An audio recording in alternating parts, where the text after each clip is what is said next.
اعوذ باللہ من الشیطان اللعین الرجیم بسم اللہ الرحمن الرحیم قال اللہ سبحانہ فی القرآن الکریم بسم اللہ الرحمن الرحیم ومن کان مریضا او علی سفر فعدۃ من ایام اخر۔ آج ہمارے پیغام کا موضوع وہ بزرگ مرد یا بزرگ خاتون کہ جو اپنے بڑھاپے کو پہنچ چکے ہیں ان کے روزے کا کیا حکم ہے،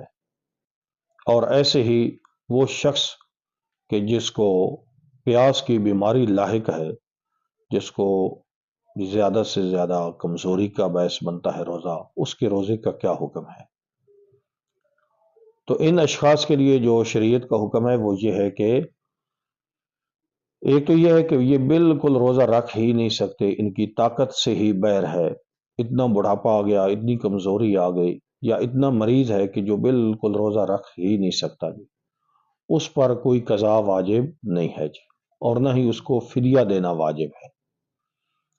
اور ایک شخص یہ ہے کہ جو رکھ سکتا ہے روزہ، لیکن اس کے لیے مشقت کا باعث ہے، یعنی اس کو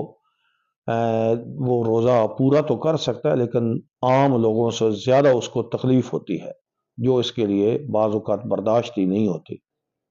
اس شخص کے لیے یہ حکم ہے، وہ چاہے بوڑھا ہو چاہے بیماری والا آدمی ہو، جس کو روزہ رکھنے سے بہت زیادہ مشقت ہوتی ہے، اس کے لیے یہ حکم ہے کہ وہ ماہ رمضان المبارک کے بعد فدیہ ادا کر دے، یعنی ایک مد جو 14 چھٹانگ کا بنتا ہے اور احتیاطاً کلو کر دے، تو یہ اس کے لیے پورا ماہ رمضان کا یہ فدیہ ہو جائے گا۔ البتہ جو پیاس کی بیماری میں مبتلا ہے، اگر اللہ تعالیٰ اس کو مثلاً کسی موقع پر موقع دے دے، سردیوں کے مثلاً موسم میں، تو اس پر پھر قضا بھی احتیاط اولویت کی بنا پر، یعنی اس کے لیے احتیاطاً قضا کرنا بھی ضروری ہے جی، لہٰذا اس کو چاہیے کہ وہ فدیہ بھی دے دے ماہ رمضان کے روزوں کے بدلے میں، اور اگر اس کو طاقت حاصل ہو جائے تو وہ قضا بھی کرے گا جی۔ اس کے بعد وہ خواتین کہ جو اللہ تعالیٰ سب خواتین کی گود کو آباد کرے، جن کو بچے کی امید ہے، تو ان کے لیے بھی اگر دیکھیں وہ ان کے لیے روزہ مشقت کا باعث بنتا ہے تو وہ بھی ایسے ہی کریں گی کہ روزوں کے بدلے میں وہ پورے ماہ رمضان کے بدلے میں وہ فدیہ دے دیں گی، 14 چھٹانک ہر روز کے حساب سے، اور جو 22.5 کلو تقریباً گندم بنتی ہے وہ دے دیں۔ اور وہ خواتین کے جو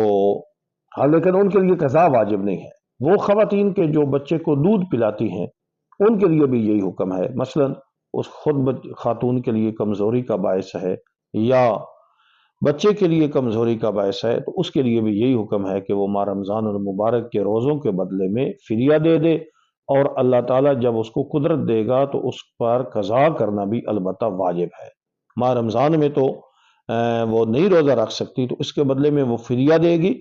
اور جب اللہ اس کو طاقت دے تو اس کے لیے قضا کرنا بھی واجب ہے۔